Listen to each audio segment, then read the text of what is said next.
Bakit ganyan ang tanong ni Lauren? Bakit siya magtatanong ng ganyan?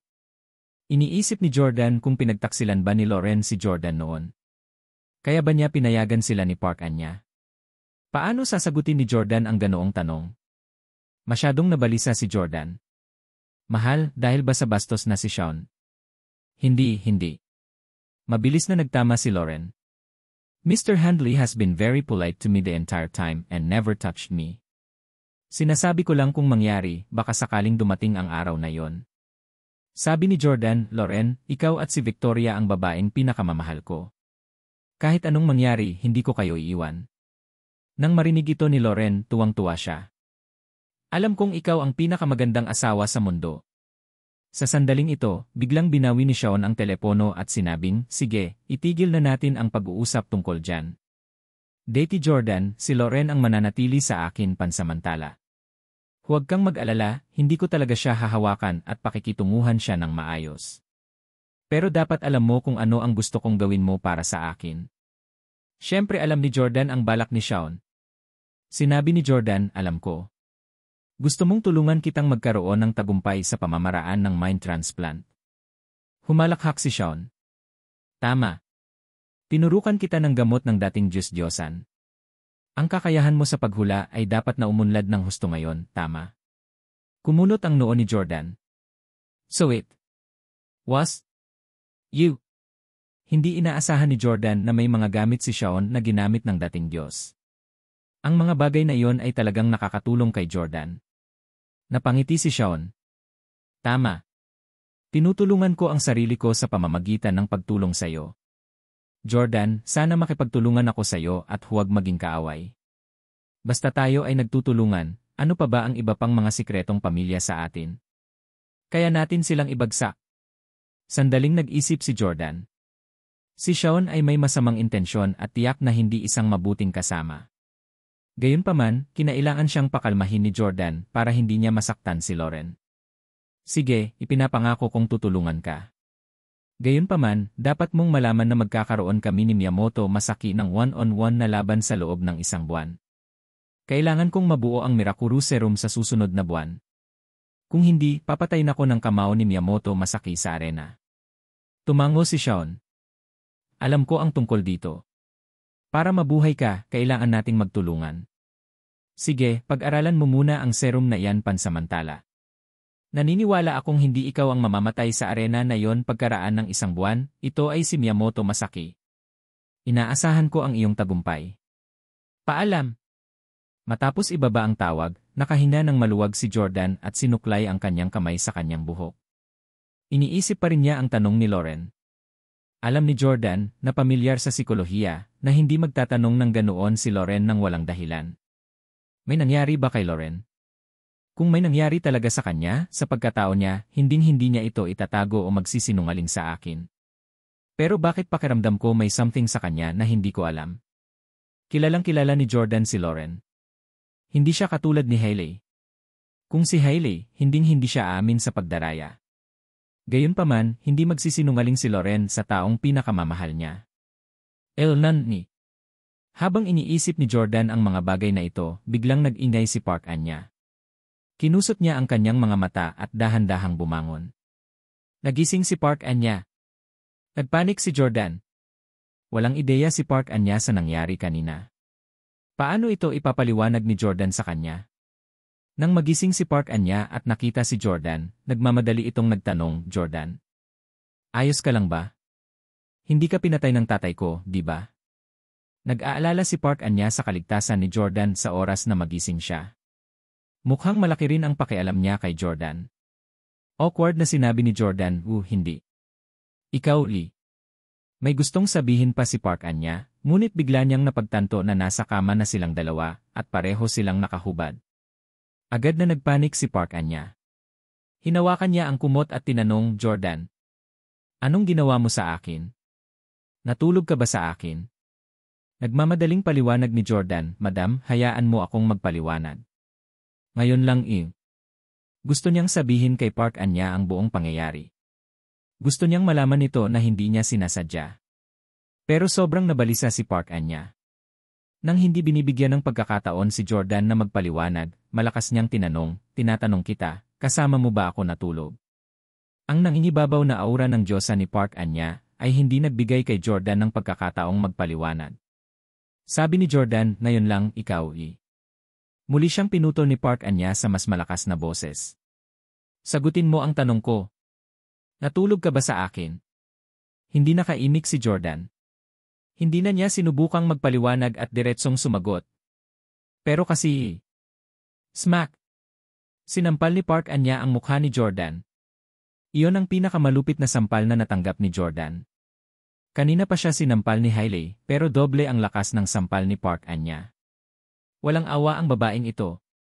Nagalit din si Jordan. Hindi na siya nagpaliwanag at galit na sinabi, so what if I slept with you? Can't I be your man? You obvious like me too. Dahil ba sa hirap na hirap ang pamilya natin ngayon? Naging puppet na ang stiles ng ibang sikretong pamilya, kaya hindi ba ako karapat-dapat sa'yo? Park Anya, lagi kong iniisip na isa kang kakaiba at pambihirang babae. Hindi ko akalain na ganito kakatotoo. Ano ang pinagkaiba mo sa dati kong asawa, Hailey? Kapag maluwalhati lang ako magiging karapat-dapat ako sa'yo. Kapag down at out ako, hindi na ako karapat-dapat. Nalungkot talaga si Jordan na hinamak siya ni Park Anya ng ganito. Napabuntong hininga si Park Anya. Jordan, hindi kita minamaliit dahil lang sa problema ng pamilya mo at hindi ko rin iniisip na hindi ka karapat-dapat para sa akin. Hindi ako ganoong klase ng babae.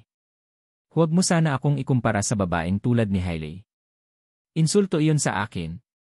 Malakas na sabi ni Jordan, kung ganoon, bakit mo ako sinampal? Halatang gusto mo rin ako. Bakit bigla kang naging malamig pagkatapos ng party? Si Park Anya ay nasa isang mahirap na posisyon. Yan ay dahil Hinawakan ni Jordan ang balingkinitan at makatarungang braso ni Park Anya at nagpumilit. Bakit?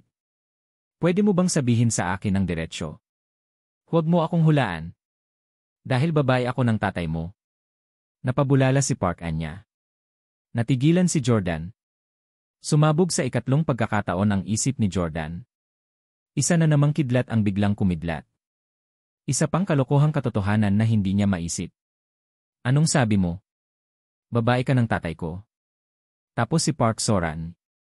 Hindi makapaniwala si Jordan. Inayos ni Park Anya ang kanyang buhok at sinabing, anak siya ng mag-ama mo. Dapat tawagin mo siyang kapatid. Jordan, ngayon alam mo na kung bakit bigla kitang tinanggihan, di ba? I do like you, but it's impossible for us in this lifetime. Walang ideya si Jordan kung paano tatanggapin ang katotohanan ito. Ito ay naging isang malaking suntok pagkatapos ng isa pa. Una, nalaman niyang kinokontrol ng kanyang asawa ang katawan ni Park Anya. Pagkatapos, nalaman niyang si Park Anya ay babae ng kanyang ama. At kung ang mga bagay ay hindi sapat na dramatiko, si Park Sora ay ang kanyang nakababatang kapatid na babae. Hindi kaya naglolokohan sina Jamie at Park Sora. Tiningnan ni Jordan ang sarili at si Park Anya. Hindi ba niloloko lang din siya? Napasabunot siya sa buhok niya. Anong klaseng gulo ito? Kailan mo nakumpirma ito? Sagot ni Park Anya sa dakilang pagpupulong. Noong gabing iyon, noong hinanap kita, nalaman ko noon na ang tatay mo pala ang nagpasa ng voodoo o teknike sa'yo. Kinumpirma ko na tatay din ni Sora ang tatay mo. Noon, ginamit ng tatay mo ang voodoo o teknike para manligaw sa akin. 1 taon kaming magkasama. Napakabata ko pa noon. Mahal na mahal ko siya, kaya handa akong mag-anak. Noon lang napagtanto ni Jordan kung bakit ganoon kataas ang expectations ni Park Anya sa mga lalaki. Ang ama ni Jordan ang kanyang unang lalaki. Ang ama ni Jordan ay mula sa isa sa mga lihim na pamilya. Kung hindi siya masyadong naapektuhan ng pagkamatay ng kanyang kapatid noon, siya na ang magiging pinuno ng pamilya Steele ngayon. Siyempre, hindi siya isang ordinaryong tao. Sa pagkakaroon ng isang napakahusay na lalaki, tiyak na magkakaroon siya ng mataas na inaasahan kapag naghahanap ng kapareha. Para naman kay Cheon Jae-hoon, isa lang siyang sangla para kay Park Anya at hindi ang totoong partner niya. Medyo awkward din ang pakiramdam ni Park Anya sa mga sandaling ito. Dati siyang babae ng ama ni Jordan, ngunit ngayon ay nakisama lang siya sa anak ng lalaki. Kaya pinatay ni Park Anya ang ilaw at nagbihis bago ito muling binuksan. Tanong ni Park Anya, Jordan, ano ang nangyari ngayon? Bakit wala akong maalala sa nangyari? Itinuro ni Jordan ang mga accessories sa kabinet sa gilid ng kama at nagtanong, nakikilala mo ba ang mga bagay na yon? Kinuha ni Park Anya ang mga accessory at nagtanong, ito ba mga accessory na ginagamit ni Sean para kontrolin ang mga tao? Tumango si Jordan. Nanginginig ang takot sa gulugod ni Park Anya. Kanina lang ako kontrolado ni Sean. Si Sean ba ang kumokontrol sa akin? O ibang tao?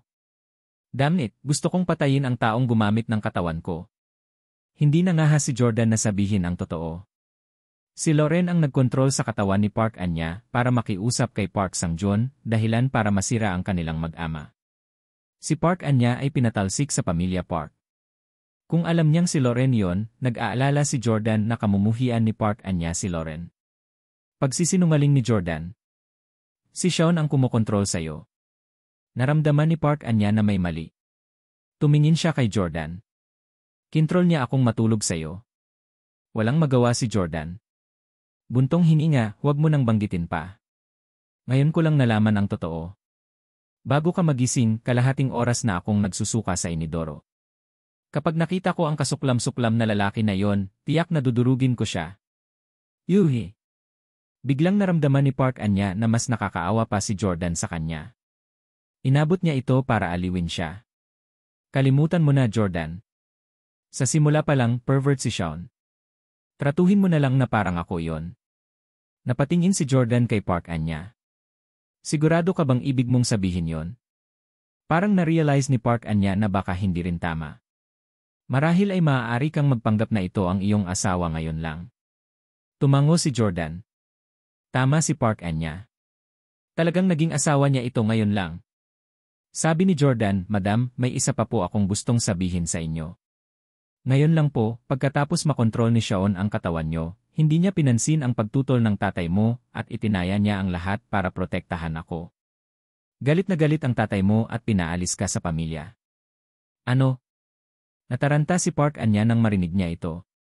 Labis na naguluhan si Park Anya. Sean risk everything para protektahan ka. Bakit? Hindi ba kayo mga kaaway?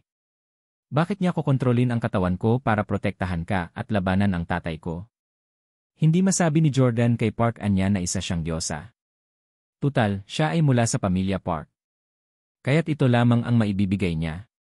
Baka nahulog sa akin ang we-starred na si Sean. Park Anya, Saglit doon, hindi alam ni Park Anya ang sasabihin. Tumigil sandali si Park Anya bago nagpatuloy. Kalimutan mo na to, dahil nangyari na yon, kaya ko na lang tanggapin. Sa totoo lang, ayoko ring mamatay ka. Wala akong nararamdaman para kay Park Chan-young. Bukod dito, ang aking ama ay palaging pinapaboran ang mga lalaki kaysa sa mga babae na naiinis sa akin.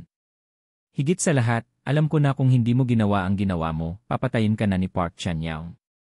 Tumingin si Jordan kay Park Anya at taimtim na sinabi, Salamat. Labis siyang nag-aalala na baka masira ang relasyon nila ni Park Anya dahil kay Park Chan-young. Tumayo si Jordan. Madam, natanggal ka na sa pamilya mo. Bakit hindi ka sumama sa akin? Umiling si Park Anya. Hindi, Park ako. Wala akong pupuntahan. Pupuntahan ko ang tatay ko at ipapaliwanag ko ang lahat. Lumuhod ako at hihingi ng tawad sa kanya. Jordan, mag-ingat ka. Kahit okay ka na ngayon, sobra-sobra na ang ginawa mo. Paulit-ulit mong pinagalitan ang tatay ko at ang pamilya Miyamoto. Hindi ka nila bibitawan. Sinabi ni Jordan, sa isang buwan, magkakaroon ako ng one-on-one fight to the death with Miyamoto Masaki. Sa oras na yon, sana ay mabisita mo ang laban namin. Ako ang mananalo. Napangiti si Park Anya. Gusto ko ang iyong kumpiyansa. Kaya mong ngumiti ng buong kumpiyansa sa kabila ng iyong desperado na sitwasyon. Good luck! Pagkasabi nun ay sinuot na ni Park Anya ang coat niya at umalis. Hindi na nagpatagal pa si Jordan at bumalik sa kanyang villa sa Houston. Kanina pa naghihintay si Hailey sa sofa.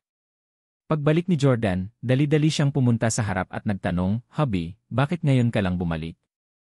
Ano ang ginawa mo sa babaeng iyon na taga South Korea? Ano ang sinabi niya sa'yo? Nakita ko ang babaeng iyon na magiliw na nakatingin sa'yo. Siguradong interesado siya sa'yo. Huwag kang mahulog sa kanyang mga panloloko. Hindi sinagot ni Jordan ang tanong ni Hailey. Sa halip, sinabi niya, kailangan kong maghanda para bumuo ng Mirakuru Serum.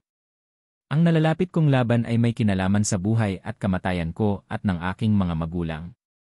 Kailangan kong seryosohin ito.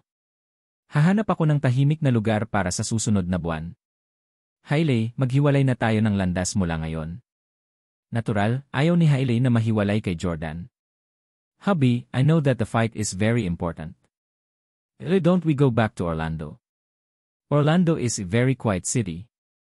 Walang mang-istorbo sa'yo. Saka nasa Orlando ngayon ang baby natin.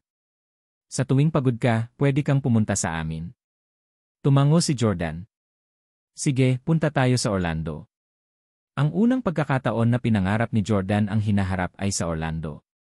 Nadama niya na ang kanyang landas sa pagiging isang Diyos ay unang nagsimula sa Orlando. Tiyak na makakamit niya ang mga resulta kung babalik siya doon. Gagawa siya ng Mirakuru Serum. Pagkarating sa Orlando, agad na nakipag-ugnayan si Jordan kay Dragon at ipinatawag siya sa Orlando. Si Jordan ay bubuo ng Mirakuru Serum at ang Dragon ay tinatago sa pamilyang Miyamoto sa loob ng ilang panahon. Pinakamaraming alam ng Dragon ang tungkol sa serum na ito. Kahit na magkasama silang dumating sa Orlando, hindi tumuloy si Jordan kay Hailey. Sa halip, pinili niyang manatili sa isang pabrika sa isang industrial na estate na matatagpuan sa labas. Ang Orlando ay isang abalang lungsod at gusto ni Jordan ng isang lugar na mas malayo at tahimik. Ang industrial na ari-arian na ito sa labas ay isang mababangki at lihim na lugar na may kakaunting dumadaan. Noong gabing iyon, mahigit 100 tao ang nagtipon sa pabrika. Isang hindi nakikitang Zephyr 3 ang nakarating din sa isang bakanteng lot. Walang nakakaalam. May ilang manggagawa sa kalapit na mga gusaling pang-industriya, ngunit wala ni isa sa kanila ang nakapansin sa nangyayari sa pabrika. Sa pabrika, nagdala si Dragon ng halos 100 tao upang makita si Jordan. Nang makita ng lahat si Jordan, lumuhod silang lahat at sumigaw, "Guro!" Tuwang-tuwa si Jordan. Hindi lang ang malalapit niyang subordinates ang nandito, kundi may mga scientist din na sumunod sa pamilya Steele sa loob ng ilang dekada. Sabi ni Dragon, "Master, noong pilit na sinakop ng 6 na pamilya ang pamilya Steele. Marami sa ating mga tapat na siyentipiko ay ayaw kontrolin ng mga pamilyang iyon, kaya nakataka sila. Nandito silang lahat." Nang marinig ito, halos hindi na napigilan ni Jordan ang kanyang pananabik at sinabing, "Salamat. Salamat sa iyong handang tumayo kasama ako at labanan ang 6 na pamilya. Handa ka bang sundan ako mula ngayon?" "Ako. Ginagarantiyahan na kasama ako, hindi ka magugutom. Maaari ko ring garantiyan na matutulungan kita. Maaari tayong magsaliksik at baguhin ang mundo ng magkasama." Ang mga siyentipiko ay sabay-sabay na sumigaw, "Ipinangako namin ang aming buhay na sundin ang aming Panginoon." Sa katunayan, ang pamilya Steele ay nag-ayos sa kanila at nag-aalaga sa kanila sa loob ng maraming taon. Ang mga may anumang pakiramdam ng katapatan at moral ay pipiliin na manatili sa ilalim ng Steeles. Napatingin si Jordan kay Dragon. "Dragon, sumang-ayon ako sa one-on-one fight to the death with Miyamoto Masaki. Gaganapin ito sa loob ng 1 buwan. Na-upgrade na ng pamilyang Miyamoto ang kanilang pampalakas na gamot kaya hindi ko na sila matatalo sa kasalukuyang bersyon. Kaya, kailangan kong bumuo ng Mirakuru Serum bago ang laban." Noong umalis ka sa pamilyang Miyamoto, nakakuha ka ba ng anumang impormasyon tungkol sa Mirakuru? Tumango si Dragon. "Master, nakuha ko na ang lahat ng impormasyon sa pananaliksik ng pamilya Miyamoto tungkol sa Mirakuru Serum. Sinaliksik ito ng aming research team. Hahayaan kong i-update ka ni Professor Liam." Isang lalaking nasa 40 na may salamin sa mata ang nasa edad 40 ang lumabas sa karamihan. Sinabi ni Professor Liam kay Jordan, "Master, nakuha ko na ang impormasyon at mga sample ng Miyamoto's Mirakuru Serum. Pinag-aaralan ko ito sa nakalipas na 2 linggo. Ilang dekada na itong pinag-aaralan ng pamilyang Miyamoto. Nakumpleto na nila ang 80% o higit pa sa pananaliksik sa Mirakuru Serum. Ngunit ang natitirang 20% ay napakahirap. Ang kasalukuyang serum ay maaaring gamitin sa katawan ng isang tao at makabuo ng isang kapaki-pakinabang na epekto. Ang paksa ay maaaring lumipad at lumubog sa lupa. Hindi sila mamamatay kahit na mahulog sila mula sa isang mataas na gusali. Gayunpaman, mayroong isang nakamamatay na problema sa bersyon na ito ng serum. Matapos ang isang tao ay na-injected nito, maaari lamang nilang mapaglabanan ang mabangis na epekto ng serum sa loob ng maikling panahon. Ito at sa huli ay mamamatay. Tanong ni Jordan kay Professor Liam. May solusyon ba? Sinabi ni Professor Liam, nakaisip ako ng 6 na solusyon sa problemang ito, ngunit ang bawat solusyon ay nangangailangan ng maraming eksperimento at oras. Imposibleng ganap na subukan ang bawat solusyon sa loob lamang ng 1 buwan. Napabuntong hininga si Professor Liam. Kung papalarin tayo baka malutas natin ang problemang ito sa loob ng kalahating taon. Sa kasamaang palad, 1 buwan lang tayo. Paumanhin, Master, wala akong magagawa. Nalungkot din ang ibang mga mananaliksik. Naniniwala silang tiyak na mamamatay si Jordan sa pagkakataong ito. Gayunpaman, umiti si Jordan at sinabing, sapat na ang 1 buwan. Sabihin mo sa akin ang lahat ng 6 na solusyon. Hinikayat ni Dragon si Professor Liam. Ang oras ay ang esensya. Professor Liam, magsimula tayo kaagad. Naramdaman din ni Professor Liam na anuman ang mangyari, dapat nilang subukan ang kanilang makakaya. Agad siyang nagsimulang magtrabaho sa laboratorio ng pananaliksik at sinabi kay Jordan ang unang solusyon. Sa hindi inaasahan, pagkatapos marinig ni Jordan ang tungkol sa unang solusyon, ipinikit niya ang kanyang mga mata. Walang nakakaalam kung ano ang iniisip niya. Pagkaraan ng 5 minuto, muli niyang iminulat ang kanyang mga mata at sinabi kay Professor Liam, hindi gagana ang solusyon na ito. Susunod. Si Professor Liam at ang iba pang mga mananaliksik ay natigilan. Guro, ang siyentipikong pananaliksik ay hindi larong pambata. Ang lahat ng solusyon ay kailangang suportahan ng mga eksperimento. Hindi ka maaaring humindi batay sa gut feeling. Nadama ng lahat na si Jordan ay masyadong arbitraryo. Bilang karagdagan, si Jordan ay hindi isang profesional pagdating sa siyentipikong pananaliksik. Paano magiging ganap na tama ang kanyang opinyon? Ngumiti si Jordan. Professor Liam, hindi ko sinusubukan na saktan ka o insultuhin ang agham. Ngayon lang ako nagkaroon ng pananaw na magsagawa tayo ng masusing pagsubok sa solusyon na ito. Ang problema sa solusyon na ito ay nangyayari sa panahon ng unang yugto. Sa makatuwid, hindi namin kailangang mag-aksaya ng oras sa solusyon na ito. Si Professor Liam at ang mga mananaliksik ay natulala. Sinabi mo na nakita mong nabigo ang solusyon na ito. Paano mo nakita yon? Ngumiti ulit si Jordan. Naku, nakalimutan kong sabihin sa'yo. Ako ang bagong Diyos. Mahuhulaan ko ang hinaharap. Habang sinasabi niya ito, isiniwalat ito ni Jordan na may isang misteryosong ngiti. Laking gulat ng iba nang marinig nila yon. Alam nila na hinding-hindi magbibiro sa kanila si Jordan tungkol sa isang bagay na ganito. Muling lumuhod ang lahat sa harap ni Jordan. Lumuhod kami sa harap ng Diyos. Naikuyom ni Dragon ang kanyang mga kamao. Guro, ikaw ay isang Diyos. Talagang dadalhin mo kami pabalik sa kaluwalhatian. Ipaghihiganti mo ang aming mga namatay na kapatid. Hinila ni Jordan na tumayo si Dragon, hiniling din ni Jordan ang lahat na tumayo. Inutusan niya si Dragon. Dragon, hindi mo kailangang narito para sa proseso ng pananaliksik. Patuloy na hanapin ang aking pangalawang kapatid at mag-isip ng isang paraan upang makahanap ng higit pang mga tao sa pamilya Steele. Kung tungkol sa katotohanan na ako ay isang Diyos, huwag ipaalam sa iba pansamantala. Tiniyak ni Dragon kay Jordan, hindi ko hahayaang lumabas ang balitang ito. Master, kung mahulaan mo ang hinaharap, hindi magiging mahirap na bumuo ng Miraculous Serum. Siguradong matatalo si Miyamoto Masaki. Sina Jordan, Professor Liam at ang iba pa ay tinalakay at pinag-aralan ng higit sa 0 oras sa pansamantalang silid ng pananaliksik. Sa wakas, natanto nila na ang ikatlong plano na iminungkahi ni Professor Liam ay sulit na subukan. Sinabi ni Professor Liam, Guro, salamat sa pagbibigay sa amin ng tiyak na direksyon. Ngayon na mayroon na kaming tamang direksyon, magagawa naming makamit ang 2 beses ang mga resulta sa kalahati ng pagsisikap. Gayunpaman, pagkatapos na mabuo ang bagong serum, kakailanganin pa rin namin ang isang malaking bilang ng mga tao upang subukan. Pagkatapos ng lahat, walang sinuman ang makatitiyak na ang serum ay talagang magtatagumpay.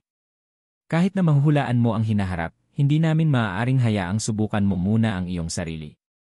Tumango si Jordan, alam niyang kaligtasan ang una. Ang 100 tao na mayroon tayo rito ay pawang mga elite ng mga elite. Hindi ko maaaring hayaan ang sinuman sa inyo na makipagsapalaran. Gawin ang lahat ng kailangan hanggang sa oras na para sa eksperimento ng tao. Mag-aayos ako ng isang tao para sa iyo upang subukan. Sinabi ni Professor Liam, ayon sa impormasyong ibinigay ng Dragon, namatay ang lahat ng mga paksa ng eksperimento ng pamilya Miyamoto. Wala sa kanila ang nakaligtas. Siyempre, magtatagumpay tayo sa huli, ngunit hindi ako masyadong optimistiko para sa unang 20 tao na magiging mga paksa natin sa pagsusulit. Ang ibig sabihin ni Professor Liam ay ang unang 20 tao na na-inject ay mamamatay lahat. Kaya naman, makabubuti kung ang mga taong sakop nila ay hindi nila sariling mga tao kundi mga taong karapat-dapat mamatay. Napaisip sandali si Jordan at biglang naisip si Lionel mula sa Black Ops team. Tinawag niya siya. Tinanong ni Jordan si Lionel, "Hello Lionel, ito si Jordan. Hindi maganda ang kalagayan ng pamilya Steele. Hindi ako makapagbigay ng tulong militar at teknolohiya sa bansa sa ngayon. Pero iniisip ko kung makikinig ka pa rin sa sinasabi ko ngayon." Sinabi ni Lionel, "Siyempre. Naniniwala sa iyo ang bansa. Nabalitaan ko na ang tungkol sa nangyari sa Steeles. Naniniwala kami na tiyak na babalik ka at maibabalik mo ang kapangyarihan ng pamilya Steele. Sa VIA, meron ka pa ring mataas na katayuan at mga pribilehyo. Ikaw pa rin ang aking superior at maaaring magbigay sa akin ng anumang utos." Sinabi ni Jordan, "Sige, kung gayon, hindi ako mag-aksaya ng anumang oras. Ngayon, mayroon akong proyekto sa pagsasaliksik na nangangailangan ng ilang mga tao na gumawa ng mga eksperimento. Maaari mo ba akong mahanap ang ilang mga bilanggo sa death row mula sa bilangguan? Alam mo na hindi ko gustong pumatay ng mga inosente." Sagot ni Lionel, "Walang problema. Kailan mo sila gusto? Ilan ang kailangan mo?" Sinabi ni Jordan, "Maghanda muna ng 50. Ipadala sila sa Orlando sa loob ng susunod na 10 araw kapag may oras ka." Pumayag naman si Lionel. "Sir." Pagkababa ng telepono, umisi si Professor Liam kay Jordan. "Master, maaari mo talagang umorder si Lionel mula sa Black Ops team. Ang mga ito ay isang kahanga-hangang organisasyon. Lahat ng tao sa Orlando ay kailangang yumuko kay Lionel." Sinabi ni Jordan, "Mayroon akong malapit na relasyon sa VIA. Sa hinaharap, kailangan kong ibahagi ang mga bahagi ng aming pananaliksik sa bansa." Ngumiti si Professor Liam at tumango. "Guro, mahigit 10 oras ka nang nagsusumikap at ginagamit mo ang iyong lakas ng pag-isip para mahulaan ang hinaharap. Oras na para magpahinga. Hindi namin kailangan ang iyong kakayahan sa paghula sa ngayon. Hahanapin kita kapag kailangan namin ulit." Nang marinig ito, tumango si Jordan. Pumunta siya sa kwarto niya para matulog saglit, pero wala pang 10 minuto ay nagising na naman siya. Marahil ito ay dahil si Jordan ay isang Diyos na ngayon. Sa sandaling siya ay nakatulog, ang kanyang mga panaginip ay mapupuno ng mga hula sa hinaharap, na naging dahilan upang hindi siya mangahas na matulog ng basta-basta ngayon. Kaya naman, umalis si Jordan sa pabrika at nakipagsapalaran sa pinakamalapit na maliit na bayan. Biyernes noon ng hapon at ang ilang mga tao ay nagpapaikot-ikot sa pangunahing kalye. "May bookstore dito. Isa itong bagong bukas na specialty bookstore na nagbebenta ng mga Japanese novel. Kalahati ng bookstore ay kinuha ng isang Starbucks coffee shop at wala talagang English na libro. Kung marunong lang mag-Ingles, titignan lang nila ang mga larawan at walang maintindihan." Sa kabutihang palad, pamilyar si Jordan sa maraming wika. Bagay sa kanya ang naturang bookstore. Medyo marami ang mga customer sa loob ng bookstore, at ilan lang sa kanila ang nakakaalam ng Japanese. Karamihan sa kanila ay mga babae na naramdaman lang na ang bookstore na ito ay bago at napaka-cool. Wala talaga sila doon para tingnan ang mga libro. Pinagmasdan ni Jordan ang mga tao at napagtanto niyang maraming mga kagandahan dito. "Nakalayo ako sa Orlando sa loob ng ilang panahon at hindi ko namalayan na napakaraming mga kagandahan dito ngayon." Pumasok si Jordan sa bookstore at tumingin sa paligid. Bawat 2 hanggang 3 hakbang, makakatagpo siya ng isang dilag na makakaagaw kay Emily. Siyempre, wala si Jordan dito para tingnan ang mga dilag. Umorder siya ng isang tasa ng kape at naghanap ng librong babasahin. Sa hindi inaasahang pagkakataon, pagkaupo niya, may lumapit na isang batang babae at nagtanong, "Hoy pare, ang gwapo mo. Pwede ko bang makuha ang number mo?" Natigilan si Jordan at ang waitress sa tabi niya. Diretso na ba ang mga babae ngayon? Napatingin si Jordan sa kanya. Siya ay medyo cute at nakasuot ng isang nakaistilong damit na ginagawang mas pambihira ang kanyang hitsura. Logically speaking, hindi dapat magkulang sa boyfriend ang ganyang babae. Walang pakialam na sinabi ni Jordan, paumanhin, pero mas gugustuhin kong huwag na lang. Paano maibibigay ng isang Diyos ang kanyang contact number sa isang random na babae? Anong biro? Oh, sorry kung naabala kita. Napakagalang ng dalaga at lumayo. Gayunpaman, hindi nagtagal, isang batang babae na may taas na 1.75 metro na mukhang cool at confident na si Jordan. Ganon din ang sinabi niya. Pwede ba tayong magkakilala? Muling natigilan si Jordan at ang waitress sa tabi niya. Tinulak ng waitress ang kanyang kasamahan at bumulong, "Hoy, tingnan mo," hindi nagtagal pagkatapos umupo ang batang iyon, may dumating na dalawang babaeng napakagandang babae. 2 buwan na kaming nagtatrabaho dito, ngunit wala pa kaming nakitang kagandahan sa isang lalaki. Sinulyapan ng isa pang waiter si Jordan at sinabing, napaka-normal lang. Napakagwapo ng batang ito. Wala akong balak patulan din siya. Gayunpaman, medyo nagulat pa rin ang waiter. Inaamin ko naman na gwapo siya, pero hindi naman masyadong extreme na 2 dilag ang lumapit sa kanya para hingin ang number niya, di ba? At saka, tingnan ang suot niya, hindi siya mukhang mayaman. Ang mga damit ni Jordan ay pasadyang ginawa. Wala sa mga ito ang mga luxury item na may mga logo. Wala siyang suot na anumang relo o alahas, at hindi rin niya inihayag ang mga susi ng kanyang Ferrari. Minsan pa, ganoon din ang ugali ni Jordan sa matangkad at cool na babaeng ito. Sorry, pero hindi. Hindi niya masyadong binigyang pansin ang bagay na ito. Matapos magbasa ng ilang sandali, nakatanggap siya ng tawag mula sa laboratorio at nagmamadaling bumalik. Maya-maya, kinabukasan na. Kasabay nito, pumunta si Jordan sa bookstore para uminom at magbasa para makapagpahinga. Katulad kahapon, hindi nagtagal pagkaupo ni Jordan, isa pang dakilang dilag ang bumungad sa kanya. Bukod dito, ang kagandahang ito ay wala sa kanyang kabataan o 20. Mukhang nasa 30 na siya. Ang 30 taong gulang na dilag na ito ay lumakad papuntang Jordan. Isang maayang pabango ang bumungad.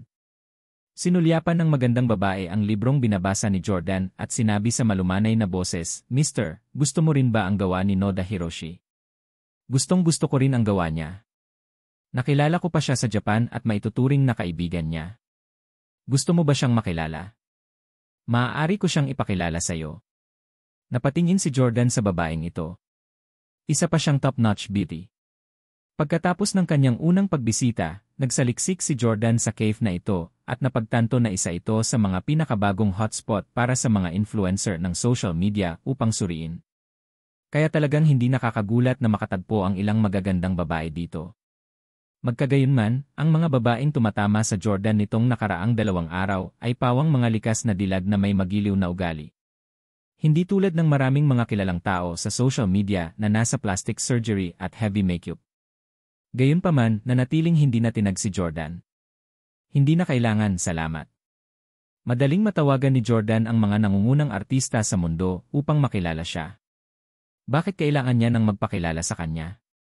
Siyempre, maganda ang ibig sabihin ng kagandahang ito. Tumanggi siyang sumuko. Bihira lang makakilala ng may gusto kay Noda Hiroshi. Pwede ba tayong magpalitan ng numero? Bulalas muli ng waitress, "Oh my God, isa na namang top beauty ang tumatama sa binatang ito. Bakit ang daming dilag na gustong makilala siya?" Magalang nang umiti si Jordan. "Sorry, hindi salamat." Katulad ng mga babaeng sumubok na saktan siya noon, hindi siya tinuloy ng dilag na ito at magalang na nagdahilan. Si Jordan ang naging sentro ng talakayan ng mga waiter sa cave. Kaya lang, lumipas ang isang araw. Sa isang lalaki na may ordinaryong hitsura at pananamit ang pumatok sa isang dilag sa bookstore. "Beauty, pwede ba tayong magpalitan ng number?" tanong ng bata. Napatingin sa kanya ang dilag at ikinaway ang kamay para tanggihan siya.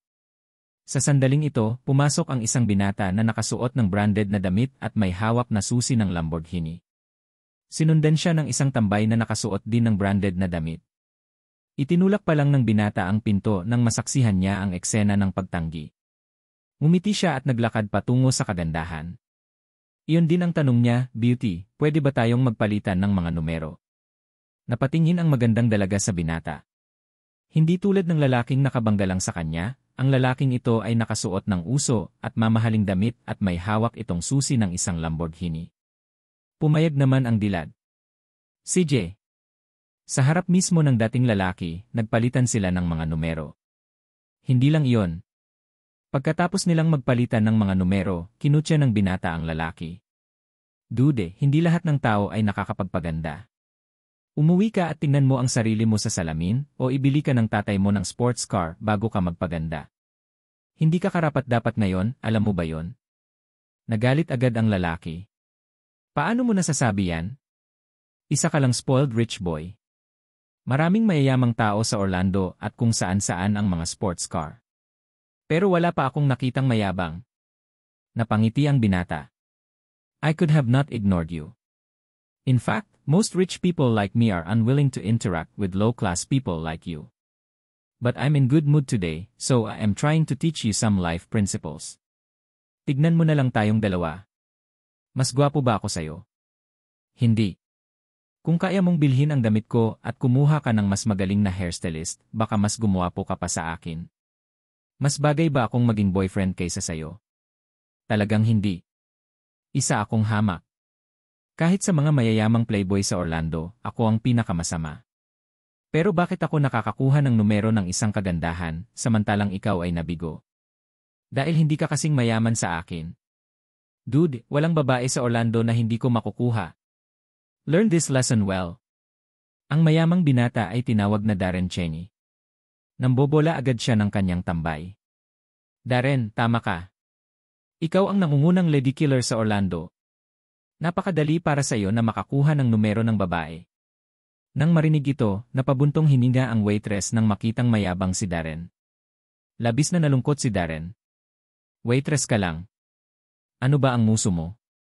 Problema mo ba yan? Sabi ng waitress, you better keep a low profile. Marami pang kabataang lalaki dito na masikat kaysa sayo. Ano ang maganda sa matagumpay na paghingi ng number sa isang babae?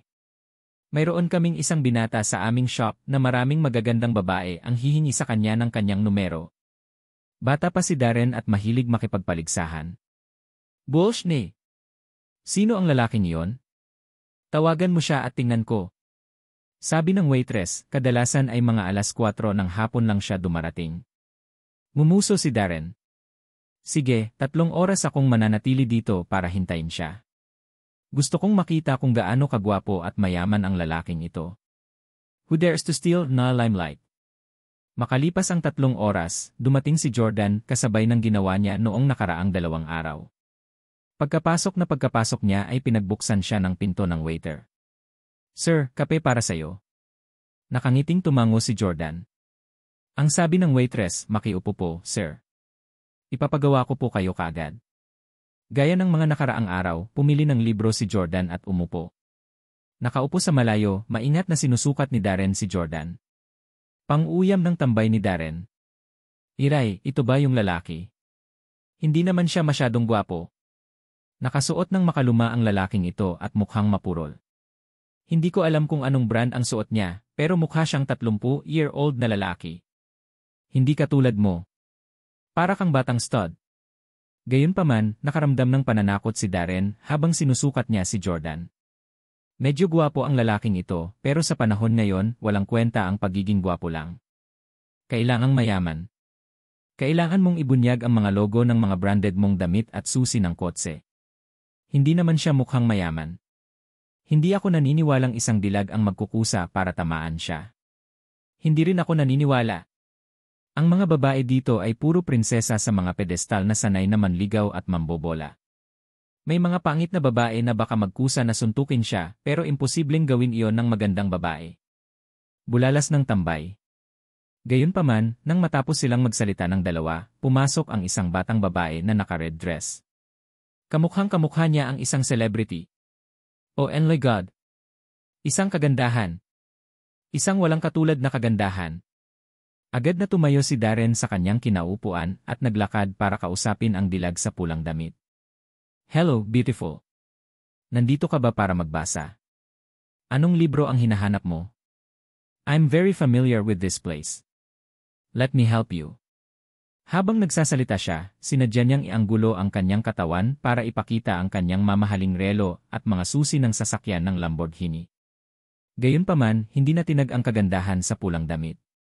Malamig niyang tinanggihan, hindi na kailangan, salamat. Pagkatapos noon, ang magandang babaeng ito na may aura ng isang celebrity ay talagang nagkusa na maglakad patungo sa Jordan at nagtanong, "Gwapo, anong libro ang binabasa mo? Maganda ba ito? Maaari ko bang basahin ito sa'yo?" Nagulat ang lahat sa buong cave. Nalaglag ang panga ni Darren at tinuya siya ng waitress. "Nakita mo ba yon? Ganito dapat ang isang kaakit-akit na lalaki. Napakababa mo sa kanya. Damn it! Bakit hindi ako pinansin ng top-notch beauty na ito pero nagkusa na patulan ang batang iyon? Paano siya mas magaling sa akin?" Galit na galit si Darren. Samantala, medyo naiinis si Jordan sa patuloy na pagtama. Nagpunta siya dito para lang uminom ng tahimik na tasa ng kape at magbasa ng libro para maibsan ang kanyang pagod sa sobrang hirap. Gayunpaman, nitong nakaraang 2 araw, sa tuwing pumupunta siya rito, siya ay tatamaan ng mga babae. Nagsimula rin itong makita ni Jordan na medyo kakaiba. Hindi siya ganoon kagwapo para mawalan ng kontrol ang mga babae sa pagtingin lang sa kanya. Bukod dito, siya ay nakasuot ng napakababang paraan. Bakit sunod-sunod na hinahampas siya ng mga babae? Tulad ng dati, tinanggihan ni Jordan ang babaeng ito na may mas determinadong saloobin. Hindi. Siya talagang tinanggihan ng batang ito ang ganitong kagandahan. Baboy ba siya? Bulong ng tambay ni Darren. Naisip ni Darren sa sarili, may mali. Base sa ilang taon kong karanasan sa pagtama sa magagandang babae, siguradong may mali. Siguradong gumagawa ang dalawang ito ng maling gawa. Sa sandaling ito, isa pang babae ang pumasok sa bookstore. Ang babaeng ito ay hindi kagandahan, ngunit siya ay medyo cute. Siya ay may taas na 1.60 metro at nakasuot ng maikling palda at medyas. Si Zara. Laking gulat ni Darren nang makita niya ang babaeng ito. Damn, what a coincidence to encounter your ex-girlfriend here. Ang ganda pa naman ng legs ni Zara. Darren, gusto mo bang ituloy ang relasyon niyo sa kanya mamaya? Tinukso siya ng kaibigan ni Darren. Napangiti si Darren. Pagod na akong makipaglaro sa kanya. Walang kwenta. Masyado siyang conservative at hindi nakakatuwa. Humanap tayo ng bagong biktima. Pero, kung wala akong nahuhuli na bagong biktima ngayon, maaari ko siyang isaalang-alang muli. Haha. Pumasok si Zara sa bookstore at naglibot sa bookcase. Bigla niyang nakita si Jordan na nakaupo sa gilid at umiinom ng kape at agad na naglakad. Oh my God! Gusto din ni Zara na patulan ang batang iyon. I'm really, impressed. Anong klaseng magic meron ang batang iyon? Bakit lahat ng dilag na akit sa kanya? Malapit nang magkaroon ng mental breakdown si Darren. Pati yung ex-girlfriend niya, attracted kay Jordan. Lumapit si Zara kay Jordan at sinabing, "Hello, pwede ba akong magtanong?" Medyo naiinip si Jordan at direktang sumagot ng, "Ayokong makipagpalitan ng mga numero. Huwag mo akong istorbohin." Gayunpaman, nagpatuloy si Zara at talagang binanggit ang pangalan ni Jordan. "Well, sorry, pero ikaw ba si Jordan?" Napatingin si Jordan kay Zara. Kapag naka-makeup, masasabing maganda siya, ngunit kung ikukumpara sa mga naunang babae, mas mababa siya. "Sino ka?" "Hindi kita kilala," sabi ni Jordan. Ngumiti si Zara. "Jordan, pumunta ka sa bahay ko nang mamatay ang lola ko. Nagkita na tayo dati. Going via our family ties, I should call you cousin-in-law." Sandaling nag-isip si Jordan. Hindi pa siya nakadalo sa libing ng matandang babae, maliban sa lola ni Hailey na si Lily. Sabi ni Jordan, "Apo ka ni Lola Lily. Anak ka ni Devon Blaine." Tumango si Zara. "Tatay ko si Devon Blaine." "Jordan, sa wakas naalala mo na. Akala ko makakalimutan mo na ang pamilya natin." Nakapunta na nga si Jordan sa bahay ni Zara. Ilang araw pa siyang nanatili roon para sa libing ng kanyang lola. Kung hindi dahil sa superior na tuso at pangunawa ni Lola Lily, hindi magkakaroon ng anumang bagay sina Jordan at Hailey sa isa't isa pagkatapos ng kanilang unang kasal. Sa hindi inaasahang pagkakataon, paulit-ulit na napapasali si Jordan kay Hailey. Nang makita ni Jordan na siya ang apo ni Lola Lily ay agad na bumuti ang ugali nito. "I'm sorry. Mas maganda ka kaysa dati. Hindi kita nakilala. Namula si Zara. Talaga? Naging maganda ba talaga ako? Jordan. Hindi alam ni Jordan ang isasagot. Hindi ba masasabi ng batang babaeng ito na magalang lang si Jordan? Papuri lang siya para makabawi sa pagiging masungit kanina. Samantalang si Darren naman ay naiinis nang makitang nagkukwentuhan silang dalawa. Gusto niyang maghanap ng dahilan para makilala si Jordan. Nagkataon na parang kilala siya ng ex-girlfriend niyang si Zara. Kaya naman nilapitan sila ni Darren at ng kanyang kaibigan. Yo, Zara, what a coincidence. Sino ba itong lalaking ito? Siya ba ang bago mong boyfriend? Kisay. Nag-iba na ang panlasa mo. Napaka-ordinary niya. Nang makita ni Zara si Darren ay agad na nawala ang ngiti sa kanyang mukha. Masungit niyang sinabi, umalis ka, huwag mo kaming istorbohin. Napangiti si Darren. Zara, since magkakilala na tayo. I have to warn you that this guy is not a good person. He's very scheming. Alam mo ba kung ano ang ginagawa niya nitong mga nakaraang araw? He hired top beauties to come here every day to hit on him. He wants to give people the false impression that he's very popular and that he's an expert lover. Dude, walang silbi ang paglalaro mo dito. Kailangan mong magkaroon ng pera at mga high-end na sasakyan para makakuha ng babae dito. Wala kang ang sports car pero gusto mo pa ring makakuha ng babae. Hindi pa nagkikita sina Darren at Jordan. Sinabi ni Darren na dumating siya upang batiin si Zara, ngunit patuloy niyang kinakausap si Jordan. Tinanong ni Jordan si Zara, sino ang taong ito? Kilala mo ba siya? Tumango si Zara. Ex-boyfriend ko siya, pero Jordan, wala kang pakialam sa kanya. Isa siyang scumbag. Putol ni Darren. Zara, you can call me scumbag, but don't claim to be my ex. I'm not your ex-boyfriend. I've never treated you as my girlfriend. You were just a fling to me. Flush! Pinahiya ni Darren si Zara sa publiko. Pulang-pula ang mukha niya. Sa sobrang galit ni Zara ay maiiyak na siya. Darren, i-starred ka. Anong sabi mo? Tumawa ng walang konsensya si Darren. Wala akong sinabing mali. Pinaglaruan lang kita. Sino ang kumuha sa'yo para maging girlfriend niya? Masyado kang mataas ang tingin mo sa sarili mo. Para maging girlfriend ko, kailangan mong magkaroon ng top-notch na hitsura at status. Karapat-dapat ba ang isang ordinaryong babae mula sa third-rate na pamilyang South Daytona na tulad mo? Ang pamilya Blaine, na pinakasalan ng lola ni Hailey na si Lily, ay mas mababa sa pamilya Camden. Ang mga Camden ay wala na sa Orlando, lalo na ang pamilya Blaine. Itinuring si Darren na isang top-notch rich second generation here sa Orlando, kaya mababa ang tingin niya sa pamilya ni Zara. Ahem. Darren, hindi ka ba masyadong lalayo? Ginamit mo na si Zara, baka hindi mo na dapat sabihin ang mga ganyan tungkol sa pamilya niya, mahinang sabi ng kaibigan ni Darren nang makitang tumulo ang luha sa mga mata ni Zara. Sumigaw si Darren, so ano? Noon pa man mahina ang pamilya Blaine. Bakit hindi ko masabi ito? Si Blaines ay sikat lang sa South Daytona dahil sa lola ni Zara na taga Orlando. Ang apelyido niya ay Camden, tama? Ngayon, patay na ang matandang babae na iyon at bumagsak na rin ang pamilya Camden. Paano kung binubuli ko ang isang pamilya ng Blaine sa akin? Ano ang magagawa nila sa kanyang inapo ng Blaine? Kabaong at settle score sa akin, hahaha. Parehong nagalit at nadurog ang puso ni Zara. Darren, bastard, bawal kang magsalita ng masama tungkol sa lola ko. Inis na inis din si Jordan sa mga panlalait ni Darren. Ano man ang mangyari, tinulungan ni Lola Lily si Jordan sa pinakamahihirap niyang panahon at nailigtas ang kanyang buhay. Bagamat nabigo si Jordan na hiwalayan si Hailey sa unang pagkakataon dahil kay Lola Lily, ito ay naiintindihan dahil ginawa niya ito para sa ikabubuti ng kanyang sariling pamilya. Sa mundong ito, kailangang bantayan ng mga tao ang kanilang sarili. From her point of view, wala naman siyang ginawang masama. Sa halip, gumawa siya ng mabuti para sa kanyang mga inapo. Bukod dito, namatay na si Lola Lily. Hindi papayag si Jordan na gumawa ng nakakainsultong biro tungkol sa kanya pagkatapos niyang mamatay. Nakaramdam ng matinding hinanakit si Zara at malapit nang umiyak. Sa kasamaang palad, alam niyang napakalakas ng pamilya ni Darren sa Orlando. Hindi siya isang taong makakalaban niya.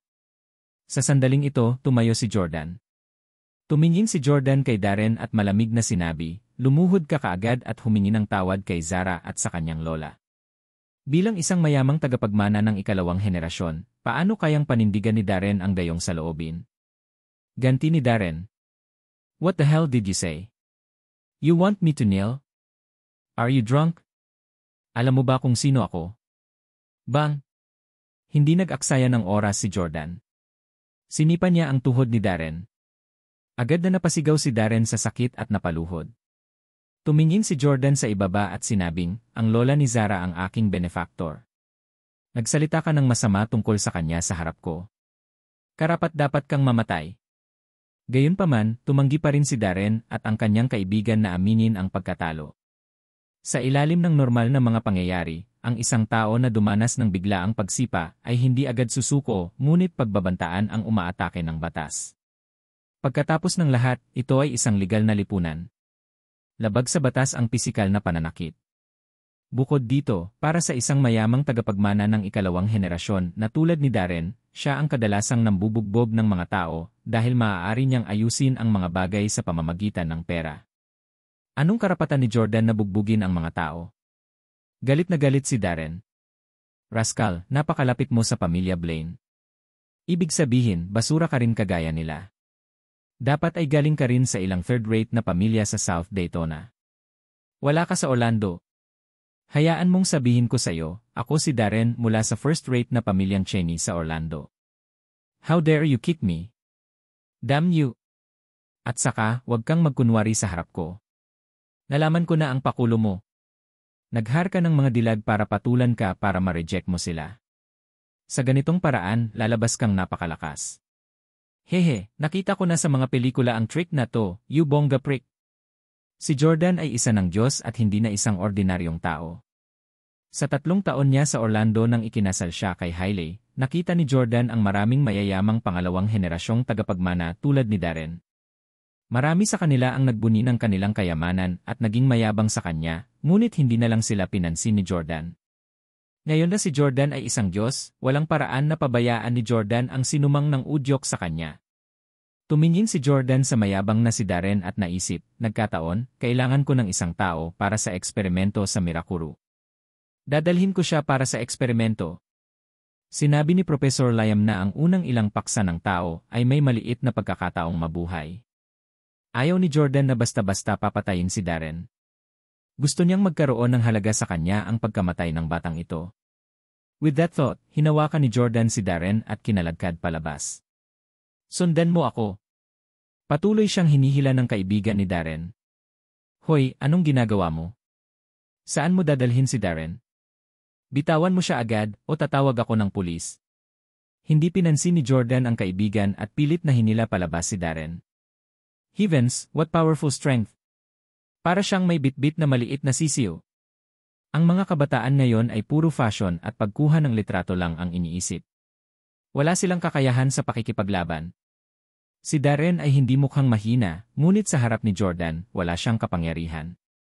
Ito ang nagparamdam sa kanya na wala siyang silbi. Sa totoo lang, hindi tamang tingnan ang mga kabataang lalaki ngayon. Pagkatapos ng lahat, sa mundong ito, maliban sa Dragon, Chimera, Phoenix at ang nangungunang mandirigma ng 8 lihim na pamilya, ilang tao ang kalaban ni Jordan. You start. Bitawan mo nga ako. Saan mo ako dadalhin? Patuloy na nagpupumigla si Darren, puno ng takot ang kanyang puso. Binuhat na ni Jordan si Darren ng 12 ng metro, ngunit hindi siya nakaramdam ng pagod. Masyadong nakakatakot ang lakas ng lalaking ito. Sumunod sa likuran nila ang kaibigan ni Darren, walang lakas ng loob na kumilos. Uy, tumawag na ako ng pulis. Sabihin ko sa'yo, bitawan mo si Darren. Sinundan din sila ni Zara. Ayaw niyang sumabog ang mga bagay dahil sa kanya. Nakiusap din siya kay Jordan. Jordan, I'm sorry. Huwag kang magalit sa ganyang tao dahil sa akin. It's not worth it, just treat Darren like a fart and let him go. Galit na galit si Darren sa sinabi niya. Zara, iiye ka, ang utot mo. Nagsisisi akong hindi kita pinaglaruan ng ilang buwan pa. Ikaw, Lee. Galit na galit si Zara. Nakikiusap siya kay Jordan na palayain si Darren. Ngunit ipinagpatuloy ni Darren ang pang-insulto at pagpapahiya sa kanya. Hindi niya alam kung ano ang makakabuti sa kanya. Habang hila-hila ni Jordan si Darren, sinabi niya kay Zara, "Zara, hindi mo na kailangang magmakaawa para sa kanya. Hindi ko pakakawalan ang batang ito dahil sa'yo. Tinuyan niya ang lola mo at ginugulo ako. Walang makakaligtas sa kanya ngayon. Kahit na ang mga tao mula sa 8 lihim na pamilya ay kailangang magbayad ng halaga para sa pagpukaw sa Jordan, pabayaan ang isang karaniwang tao tulad ni Darren." Naiinis na sabi ni Darren, "Jenny, parang gusto mo akong patayin. Hindi ako naniniwala na may lakas ka ng loob at kakayahan na gawin yan. Bitawan mo ako. Saan mo ako dadalhin? Kaya kong maglakad mag-isa." Itinuro ni Jordan sa unahan at sinabing, "Isang pabrika sa unahan ng industrial na estate." Agad namang tumawa ng malakas si Darren. "Ayan? Dapat sinabi mo kanina pa. Teritoryo ko yan. Alam mo ba na ang buong industrial estate ay nasa ilalim ng kumpanya ng tatay ko?" "Hahaha, tara na. Kung sino ang hindi pumunta ay aso." Kusang sumama si Darren kay Jordan. Pagdating niya sa pasukan ng pabrika, sinabi ni Darren sa gwardiya na namamahala, "Tawagan mo ang kinaukulan dito. Ang tatay ko ang chairman ng Orlando AI Construction and Engineering Corporation. Pagmamay-ari namin ang lugar na ito." Gayunpaman, walang reaksyon ang gwardiya nang marinig ang pangalang Orlando AI Construction and Engineering Corporation. Hindi niya pinansin si Darren at yumuko siya kay Jordan. "Mr. Jordan." Tumango si Jordan at nagturo. "Dalhin ang batang ito at ibigay kay Professor Liam para sa eksperimento." "Sir." Agad namang hinawakan ng guard si Darren at kinaladkad papasok. "Hoy, bitawan mo nga ako. Anong ginagawa mo? Baliw ka ba? Hindi ba't empleyado kayo sa ilalim ng tatay ko? Bakit mo ako inaagaw?" Naguguluhang sigaw ni Darren. Wala siyang ideya na ang pabrika ay hindi na pag-aari ng Orlando AI Construction and Engineering Corporation. Sinakop ito ngayon ni Jordan. Ang hindi rin niya alam ay nag-stir up siya ng pugad ng puta sa pagkakataong ito. Unti-unting lumalapit sa kanya ang kamatayan. "Jordan." Nang makita ni Zara na kinakaladkad si Darren, nakaramdam siya ng kaunting takot. Hindi niya alam kung ano ang gagawin ni Jordan sa kanya. Ang alam niya lang ay napakalakas ni Jordan, napakalakas na walang pamilya sa Orlando ang maihahambing sa kanya. Tumayo ang kaibigan ni Darren sa labas at sumigaw, "Huwag mong saktan si Darren. Tumawag na ako ng pulis. Pagdating ng pulis mamaya, tingnan natin kung paano mo sila haharapin." Hindi siya pinansin ni Jordan at naglakad papasok. Isinara ng guard ang pinto. Pambihira. Bakit wala pa ang pulis? Kanina pa nakatayo sa pinto ang kaibigan ni Darren. Pakiramdam niya ay medyo mabagal ang mga pulis. Hindi niya alam na sa sandaling ito, nakatanggap ng tawag ang himpilan ng pulisya mula sa kabisera. May ipinadala ngang sasakyan ng pulis, ngunit hindi ito para arestuhin si Jordan. Sa halip, ito ay para arestuhin siya. Kasabay nito, ang ama ni Darren, isang makapangyarihang negosyante na may net worth na daan-daang milyon, ay biglang inaresto sa isang pulong sa kanyang opisina. Sa kasalukuyang katayuan ni Jordan sa Villa, hindi na niya kailangan pang magsabi ng kahit ano. Saan man siya naroroon, maaari niyang alisin ang lahat ng mga hadlang para sa kanya sa pamamagitan lamang ng isang daliri. Ito ay dahil maaaring umalis si Jordan sa Villa anumang oras kung hindi siya masaya dito. Ang pag-alis ni Jordan sa Villa ay nangangahulugan na ang bansa ay mawawalan ng makabuluhang hinaharap na lakas ng teknolohiya at militar. Sa labas ng pabrika, tinanong ng kaibigan ni Darren si Zara, "Sino ang lalaking yon? Papatayin ba talaga niya si Darren?" Alam mo naman na napakalakas ng ama ni Darren. Kung ayaw mong may mangyari sa kaibigan mo, mas mabuting pumasok ka at kumbinsihin siya. Sabi ni Zara, "Kasalanan mo ang lahat. Kayo lang ni Darren ang marunong makipaglaro sa mga babae at hindi marunong rumespeto sa kanila. Ang tanga ko na pinaglaruan ako ni Darren. Inaamin ko. Pero anong karapatan ni Darren na sabihin ang mga bagay na yon tungkol sa lola ko? Lola ko ang benefactor ni Jordan. Tapos na talaga si Darren this time. Hindi ko rin siya mailigtas." Sa sandaling ito, biglang dumaan ang isang itim na kotse na walang plaka. Bumaba ang 2 tao sa sasakyan at naglakad patungo sa kaibigan ni Zara at Darren. Walang kahit isang salita ng paliwanag, napilitan silang pumasok sa sasakyan. Ni hindi man lang nagkaroon ng pagkakataon na sumigaw ang dalawa. Makalipas ang kalahating oras, dinala si Zara sa isang liblib na distrito ng villa. Pagpasok sa isang villa, napagtanto nilang dalawa na maraming bantay doon. Bukod dito, malinaw na lahat sila ay hindi ordinaryong tao. Sa sala, may nakatalikod sa kanila habang nakatingin sa labas ng bintana. Malakas ang aura ng taong ito. Bagamat likod lamang nito ang nakikita niya, sigurado si Zara na siya ang amo ng lugar na ito. Guro, dinala namin sila. Isang bodyguard ang nagsumbong sa taong iyon sa wikang Korean. Hindi sumagot ang taong iyon. Agad namang inilabas ng bodyguard ang kanyang baril at pinatay ang kaibigan ni Darren. Bang! Ito ay isang nakamamatay na pagbaril. Ah! Nanginginig sa takot si Zara at bumagsak sa lupa. Natakot siya tanga. Alam niyang hindi ordinaryong tao ang mga tao rito.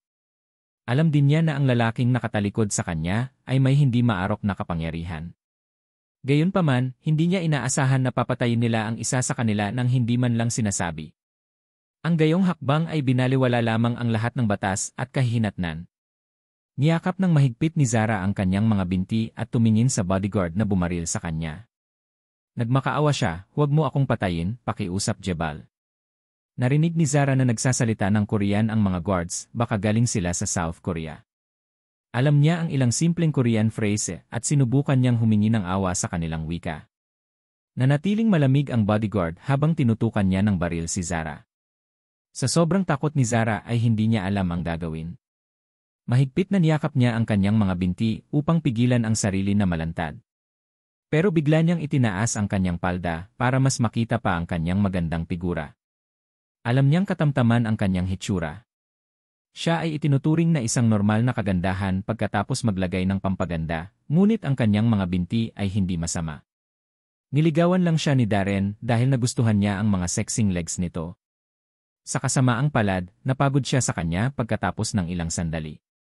Gayunpaman, masyadong walang muwang si Zara. Ang taong nakatayo sa harap niya ay isang elite bodyguard sa ilalim ng isang lihim na pamilya. Hahayaan niya ba siya dahil lang sa itsura niya? Kung hindi siya pinatay ng bodyguard, hindi pa ito ang oras para mamatay siya. Hindi siya titigil dahil lang sa maganda siya o may magandang paa. Sa katunayan, hindi bumaril ang bodyguard. Sa halip, tinanong niya ito sa wikang Ingles, "Nakipag-usap si Jordan sa iyo ng matagal sa bookstore. Nitong mga nakaraang araw, wala ni isa sa mga dilag na ipinadala namin sa kanya ang nakaka-chat sa kanya. Sabihin mo sa akin, paano mo ito nagawa?" Sa sandaling ito, dahan-dahang lumingon ang lalaking nakatalikod kay Zara. Nakasuot siya ng salamin at may kahanga-hangang anyo. Siya ay tumingin gwapo at dominante, at ang kanyang mga damit ay napakaganda. Kung nandito si Jordan, makikilala niya na ang taong ito ay walang iba kundi ang kapatid ni Park Chan-young, si Park Sang-cheol. Napatingin din si Park Sang-cheol kay Zara na nakakunot ang noo. Mukhang ordinaryo ang babaeng ito at madadaanan lang ang mga binti. Wala sa mga babaeng pinadala ko ang may mas mababang paa kaysa sa kanya. Agad na magalang na sinabi ng bodyguard, "Guro." Na-curious din ako tungkol dito, kaya hinuli ko siya para sa interogasyon. Sinanyasan ng bodyguard si Zara. "Tell me, anong relasyon niyo ni Jordan? Kilala mo ba siya dati?" Nagmamadaling sumagot si Zara, sasabihin ko sa iyo. Ako ang kamag-anak ni Jordan. Ang asawa niya, si Hailey, ay ang anak ng lola ko, kuya kapatid. Ang lola ko ay Lola. Ang biyena ni Jordan ay ang kapatid-kapatid ng aking lola. Sobrang close ng mga pamilya namin. We met before, kaya ngayon lang kami nag-chat. Sa sobrang takot ni Zara, nauutal siya at gulo na nagsalita. Hindi ganoon kagaling ang English ni Park Sang-cheol at tinanong niya ang bodyguard, "Translate. What did she just say?" Ang bodyguard ay nasa mahirap na posisyon. Medyo nahirapan din siyang intindihin ang magulong paliwanag ni Zara. Sandaling huminto ang bodyguard bago sumagot, "Master, ang sabi niya ay close na close sila ng asawa ni Jordan na si Hailey. Parang iisa ang ama o lola." Tumango si Park Sang-cheol. No wonder kachat siya ni Jordan ng matagal. Sa relasyon nila, hindi siya mahihirapang mapalapit kay Jordan. "Sabihin mo sa kanya ang plano natin." Agad namang tinanong ng bodyguard si Zara, "Ano ang pangalan mo?" Sumagot si Zara, "Zara." Sabi ng bodyguard, "Zara, gusto ka naming gamitin sa isang bagay. Mabubuhay ka lang kung papayag ka. Kung hindi, papatayin kita agad. Sa sobrang takot ni Zara ay hindi siya naglakas loob na tumanggi.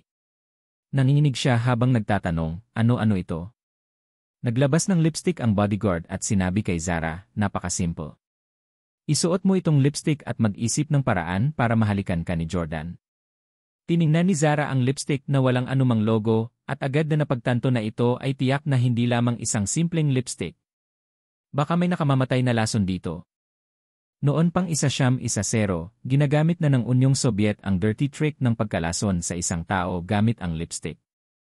Noong panahong iyon, lihim silang nag-ayos ng malaking bilang ng mga babaeng espiya at ipinadala sila sa VS para mangalap ng impormasyon. Lahat sila ay magaganda na may mga natatanging figura. Gagamitin nila ang kanilang kagandahan para mapalapit sa kanilang mga target. Pagkatapos, sa sandaling hinalikan nila ang matataas na opisyal na yon, ang mga lalaki ay babagsak. Ayos lang ang nagsusuot ng lipstick pero lahat ng humalik sa labi niya ay babagsak. 100 taon na ang lumipas mula noon at napabuti na ng pamilya Park ang lipstick na ito gamit ang kanilang advanced na teknolohiya, kaya mas mahirap itong matukoy. Ito rin ay naging mas nakamamatay. Siguradong mamamatay ang sinumang humalik sa labi ng babaeng nakalipstick na ito. Takot na takot si Zara. Hindi niya alam kung bakit gustong patayin ng mga nakakatakot na tao si Jordan. Ang alam niya lang ay hindi siya galing sa mundo ni Jordan. Ang mga kalaban na nakatagpo sa mataas na antas ng mundong ito ay lampas sa maiisip ni Zara. Sabi ni Zara, "Sir, si Jordan ang aking pinsan. Paano ko siya matutukso na halikan ako sa labi?" Tanong ni Zara sa sobrang alanganin. Namumula rin siya na nahihiya. Sabi ng bodyguard, wala kaming pakialam kahit biological brother mo siya. Kailangan mo siyang halikan. Jordan is considered an outstanding man in your country. I'm sure you have had amorous thoughts about him. Hindi sumagot si Zara. Sa katunayan, noong unang dumating si Jordan sa kanyang bahay, naisip niya na para siyang Prince Charming nang makita siyang bumaba mula sa kanyang limitadong edisyong may batch. Noon pa man ay gusto niya si Jordan. Gayunpaman, alam din niya na kahit anong mangyari, hindi niya maikukumpara si Hailey. Hindi niya kayang agawin siya. Bukod dito, napakaganda ng relasyon ng kanilang dalawang pamilya. Imposibleng gawin niya yon. Biglang sinabi ni Park Sang-cheol, kalimutan mo na. Mukhang ordinaryo ang babaeng ito at walang gaanong charm. Naniniwala ako na napakahirap para kay Jordan na mahalin siya. Sa lahat ng babaeng nagustuhan ni Jordan, ang 3 niyang asawa, pati ang kapatid kong si Park Anya, sino sa kanila ang hindi walang katulad na kagandahan? Sayang lang ang effort na hayaan siyang akitin si Jordan. Pero, hindi ba siya masyadong malapit kay Hailey? Hayaan mo siyang pumunta sa lugar ng mga Camden at palitan lahat ng lipstick ni Hailey sa amin. Kakasal lang nina Jordan at Hailey. Bagong kasal sila. Imposibleng manatili siya sa laboratorio para mag-research. Sa 1 buwan, siguradong matutulog na ang laban niya bago iyon kay Miyamoto. Naniniwala si Park Sang-cheol na tiyak na matatalo si Jordan sa laban nila ni Miyamoto Masaki. Kaya naman, naniniwala siyang nais ni Jordan na magsaya bago siya mamatay. Siguradong matutulog siya kay Hailey bago ang laban. Sa makatuwid, kung maaari nilang ilipat ang lahat ng mga lipstick ni Hailey sa kanilang espesyal na lipstick, mamamatay si Jordan. At hindi niya alam kung paano siya namatay. Tumango ang bodyguard at agad na sinabi kay Zara, "Zara, naramdaman ng aming master na hindi ka sapat na kaakit-akit at nag-aalala na hindi mo makumpleto ang gawain. Kaya naman, inuutusan ka naming ilipat ang lahat ng lipstick ni Hailey sa amin. Hanapin agad si Hailey para gawin ito. Kung hindi, papatayin kita." Siyempre, ayaw ni Zara na gawin ang ganoong bagay. Pagkatapos magpalit ng lipstick ni Hailey, mamamatay si Jordan kapag hinalikan niya si Hailey. Si Zara ay hindi direktang magiging sanhi ng pagkamatay ng isang tao. Gayunpaman, siya ay isang batang babae pa rin na hindi pa gaanong nakikita ang mundo. Nang tignan niya ang bangkay sa tabi niya, natakot siya at nakumbinsi. Matagal na nag-isip si Zara bago pumayag. Payag ako. Pagkalabas ng villa, umulan sa labas. Ang Orlando ay may mahalumigmig na subtropikal na klima at madalas umuulan dito. Walang payong si Zara. Habang naglalakad siya, bigla siyang napalingon sa gilid at napaupo sa gilid ng bangketa, yakap-yakap ang sexing legs niya habang umiiyak. Sob, bakit nangyari to? Nandito lang ako para bisitahin ang pamilya ko. Kung alam ko lang na mangyayari ito, hindi na sana ako pumunta sa Orlando. Sob. Lola, anong gagawin ko? Dapat ko bang tulungan ang mga masasamang tao? Ayokong patayin si Jordan, pero ayoko din mamatay. Sobi. Bago namatay si Lola Lily, inutusan niya si Zara na panatilihin ang magandang relasyon sa mga Camden, lalo na sina Hailey at Jordan. Sinabi pa niya sa kanya na kaya ni Jordan na magkaroon ng magandang buhay si Zara sa isang salita lang. Siya ang maswerteng bituin na ibinigay ng langit sa pamilya Camden at Blaine. Naalala ni Zara ang sinabi sa kanya ng kanyang lola at nagpa siya na bumalik sa pabrika upang hanapin si Jordan. Nakatayo pa rin ang guard sa may pintuan. Isa itong pabrika. Napakadelikado dito. Mangyaring umalis. Binalaan ng gwardiya si Zara. Sabi ni Zara, Mister, kanina lang ako nandito. May hinahanap ako. Hinahanap ko si Jordan. Siya ang in-law ko.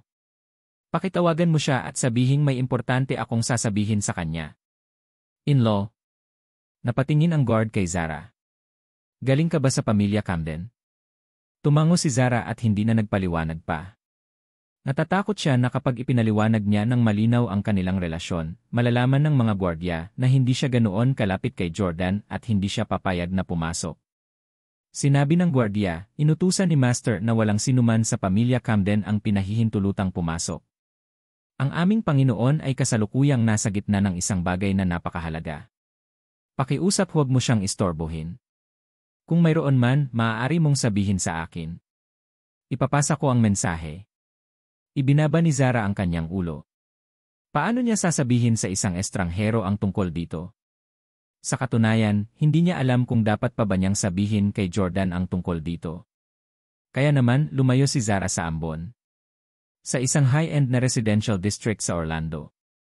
Si Hailey at ang kanyang pamilya ay nasa bahay, nakikipaglaro sa kanilang mga anak. Knock. Kumatok si Zara sa pinto. Lumapit ang ama ni Hailey na si Benedict para buksan ang pinto. Nang makita niya ang basang-basang si Zara ay agad itong napabulalas. Oh! Zara! Umuulan sa labas. Bakit hindi ka nagdala ng payong? Pasok ka. Hello, Uncle. Pumasok si Zara at may inabot na regalo. Ibinaba ni Hailey ang kanyang anak at naglakad. Zara! Halika dali. Bibigyan kita ng tuwalya. Bilisan mong patuyuin ang sarili mo. Salamat, Hailey. Tinanggap ni Zara ang tuwalya at pinunasan ang buhok at damit. Napakahusay ng pakikitungo ng pamilya Camden kay Zara, lalo na kay Hailey. Lubos niyang pinahahalagahan ang pamilya Blaine. Kung hindi dahil sa lola ni Zara, unang beses na nagkahiwalay sina Jordan at Hailey at hindi na nagkabalikan. Hindi niya sana isinilang ang anak ni Jordan. Ang lahat ay salamat kay Grand Aunt Lily. Napatingin si Hailey kay Zara habang nagpupunas ng katawan. Sa kauna-unahang pagkakataon, naramdaman niya na talagang may pahiwatig ng kaseksihan ang dalaga, lalo na ang kanyang mga binti. Umiti si Hailey at nagtanong, Zara, may mga romantikong problema ka ba? Tumingin sa kanya si Zara at tumango. Siya ay mukhang nasa isang kakilakilabot na kalagayan. Halatang kakaiyak lang niya at basang-basa sa ulan. Kailangang may makatwirang paliwanag. Nagmamadaling lumapit si Benedict. Medyo nagulat siya. Zara, are you in a relationship? Kailan ka pa nagka-boyfriend? Anong ginagawa niya? Bakit hindi ko narinig na binanggit siya ng mga magulang mo? Napangiti si Hailey. Dad, napakaganda ni Zara at maganda ang figure. Siguradong maraming lalaki ang nanliligaw sa kanya. Normal lang ba ang umibig? Inaalo niya si Zara. May nakilala ka bang hamak? Huwag kang matakot. Kapag bumalik ang bayaw mo, sasabihin ko sa kanya na turuan niya ng leksyon ang masamang tao. Naisip ni Zara sa sarili, natatakot akong nagawa na iyon ni Jordan. Sa halip ay nagtanong siya, nasaan si Auntie? Sinabi ni Benedict, lumabas ang nanay ni Hailey kasama ang ilang kaibigan. Mula nang maging bata ang babaeng ito, buong araw siyang tumatakbo sa labas. Sabi ni Hailey, Tay, bihira lang si nanay na sobrang saya. Hayaan mo na lang siyang lumabas at magsaya. Sabi ni Zara, pwede ba akong mag-shower dito? Mabilis namang pumayag si Hailey. Ay, maliligo ka na. Pagtapos mo, pwede mong suotin ang mga damit ko at gamitin mo ang mga pampaganda ko. Nasa kwarto ko silang lahat. Gamitin mo kung gusto mo. Ngumiti si Zara. Salamat, Hailey. Napangiti si Hailey. Pamilya kami. Hindi na kailangang maging formal. Pumunta si Zara dito sa ulan para maligo dito at manghiram ng dressing table ni Hailey. Pagkatapos mag-shower, pumunta si Zara sa dressing table ni Hailey at tinignan ang tambak na lipsticks. Laurel, Estée Lauder, Helena, Lyran. Napakaraming lipstick ni Hailey. Higit pa rito, sila ay may iba't ibang estilo at kulay. Maaaring hindi masabi ng isang karaniwang tao ang pagkakaiba, ngunit ang mga taong madalas magsuot ng kolorete ay tiyak na masasabi sa isang sulyap. Kinuha ni Zara ang bawat isa sa kanila at ipinadala sa subordinate ni Park Sang-cheol. Naniniwala siya na aabutin sila ng hindi bababa sa 3 hanggang 5 araw upang makagawa ng mga kopya ng lahat ng mga lipstick na ito. Bago yon, nakapagpahinga siya ng kaunti. Ngunit 11:11 ng gabi, sinabi ng subordinate ni Park Sang-cheol kay Zara na handa na ang lahat ng kopya ng lipstick. Hindi lang iyon, nag-ayos siya ng oras at lugar para kolektahin niya ang mga ito. Oh and my God, hindi ba't napakaganda ng mga taong ito? Kaya nilang kopyahin ang napakaraming branded lipstick na may lason sa napakaikling panahon. Hindi naniwala si Zara. Palihim siyang naubusan sa gabi at inipon ang mga lipstick. Matapos ihambing ang mga ito isa-isa, napagtanto niya na ang mga ito ay perpektong replika. Madalas ding gumamit ng makeup si Zara. Pero kahit siya ay hindi niya masabi na peke ang mga lipstick. Naniniwala siya na hinding-hindi masasabi ni Hailey. I'm sorry, Jordan. Ayoko talagang mamatay ka ni. Kumbinsido na si Zara na mamamatay si Jordan dahil sa kanya.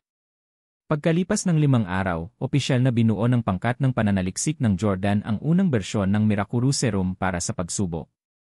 Matapos itong mabuo, kailangan nilang subukan ito sa mga paksa ng tao. Ang unang taong nakatanggap ng karangalang ito ay ang mayamang pangalawang henerasyong tagapagmana ng Orlando, si Darren. Napahiga si Darren sa lupa. Samantala, umupo si Jordan sa isang upuan at inutusan ang kanyang mga nasasakupan, ipasok ang serum sa kanyang katawan. Hindi. Sigaw ni Darren. How dare you touch me? Alam mo ba kung sino ang tatay ko? Kapag nalaman ang tatay ko, mamamatay kayong lahat. Kung may lakas kayo ng loob, tawagan ko ang tatay ko. Ipapapatay ko kayong lahat. Hindi nakaimik si Jordan. Ganyan lahat ang mayamang pangalawang henerasyong tagapagmana sa bansa. Kung may mangyari man ay umasa na lamang sila sa kanilang mga ama. 5 araw ka nang nawawala. Kung kaya naman ang tatay mo, bakit hindi ka pa niya pinupuntahan para iligtas ka? To tell you the truth, naaresto na ang tatay mo dahil sa pagiging banta nito sa national security. At lahat ito ay salamat sa iyo, anak niya. Siyempre, hindi siya pinaniwalaan ni Darren. Bullshit! Sino ka sa tingin mo?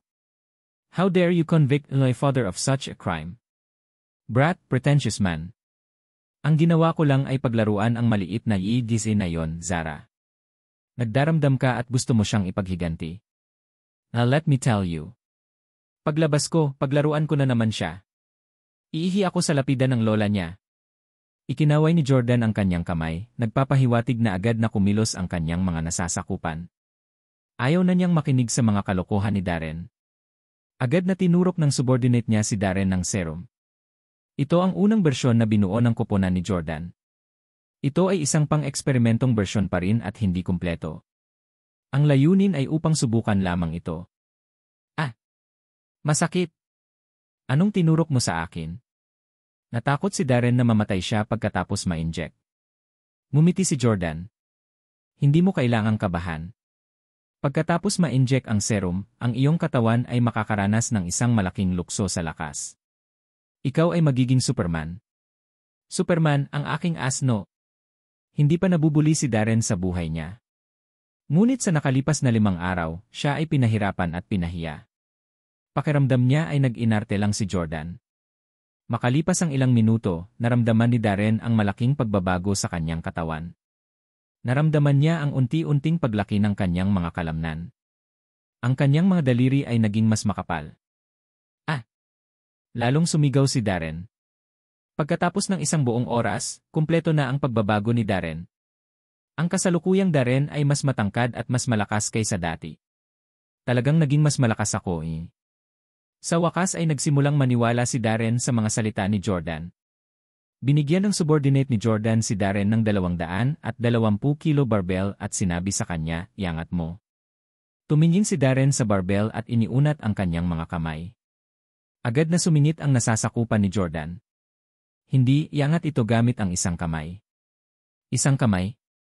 Nagbubuhat ng 220 kilo barbell gamit ang isang kamay. Nadama ni Darren na ang kahilingang ito ay medyo katawa-tawa, ngunit ginawa pa rin niya ito. Napagtanto niya na kaya niya ito. Itinaas niya ang 220 kilo barbell sa itaas ng kanyang ulo gamit ang isang kamay. Sa sandaling iyon, tuwang-tuwa siya at tuwang-tuwa siyang sumigaw, "Hahaha, Superman ako. Naging Superman na ako. Mga G-star kayo, papatayin ko kayo." Pagkatapos mag-transform sa pagiging Superman, naisip agad ni Darren na maghiganti.